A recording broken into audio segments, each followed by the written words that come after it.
Hi and welcome back to the channel. I'm Steven today with a lens review.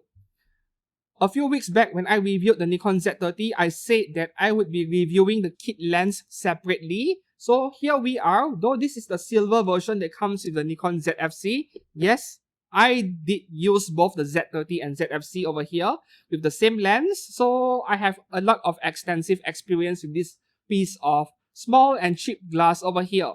This is supposed to be a boring lens, but if there is one phrase I would use to describe this lens, it is the kit lens that redefined my expectations on what a kit lens should be. Which is to say, it is really good.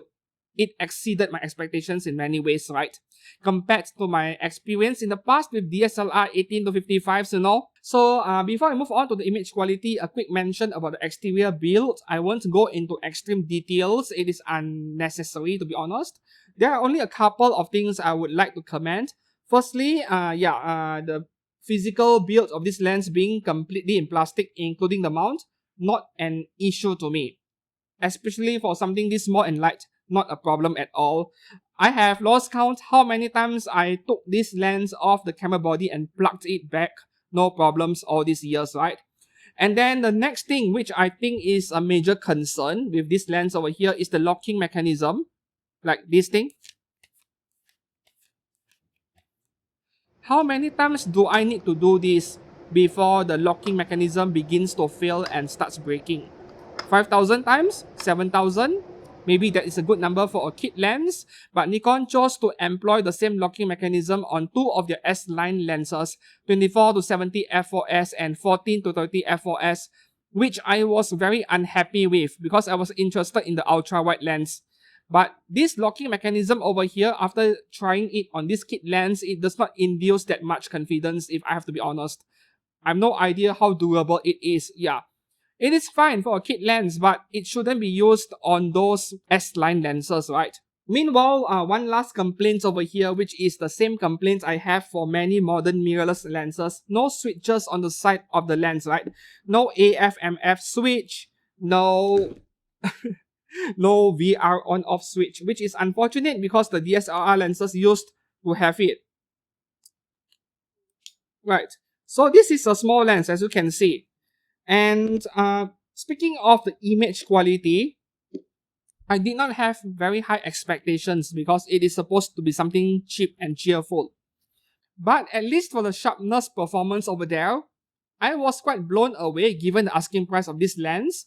For most of the zoom range, 16 to 50, corner to corner, the sharpness level is pretty high, but this is only 20 megapixels after all. It might not do very well on higher megapixel sensors.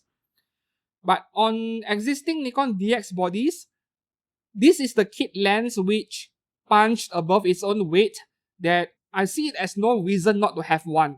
Maybe if you pixel peep at 100% at the extreme corners at 16mm f3.5, maybe it is a little bit blurry, but I have been using this lens and this camera combination for street photography, travel photography, and so on. Not exactly technical work, not precision or critical work to care too much about image quality at 100%. So for images that are meant for social media usage, this is an incredible lens that does not weigh or cost too much. Vignetting performance is kind of heavy. Obviously, whenever a lens is built to be really small, the vignetting is going to be pretty bad regardless of whether it is a high-end lens or not. We have seen that so often in modern mirrorless lenses in general. However, I'm also the kind of person who likes to add vignetting to my photographs. So if this camera, or if this lens, produces 2 stops worth of vignetting, after automatic corrections in software in Lightroom, I would add another 1 stop back to the photographs. That is my own style, by the way.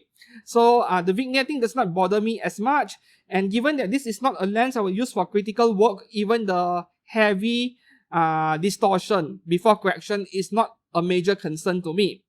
It is all down to the user case scenario, right? Meanwhile, chromatic aberration or color fringing, very low amounts of it after automatic corrections, of course. I barely see any most of the time. Maybe if you try to photograph foliage against sunlight, you might see a little bit of it. One last thing I would like to mention is flare, right? Flare performance is above average. I wouldn't call it excellent. If I actually try, I could get the lens to flare relatively easily, especially without a lens hood. I did not purchase one for it.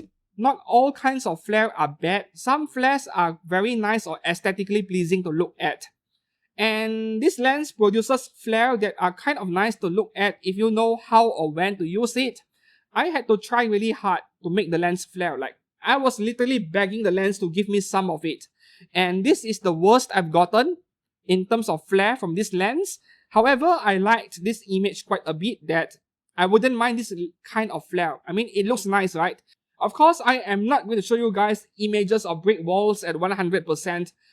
There are other YouTubers doing that. I don't want to review lenses this way. I want to review them in a more practical way, like the way the lens is being used by an average person and what kind of quality you can expect to get. My advice is very simple.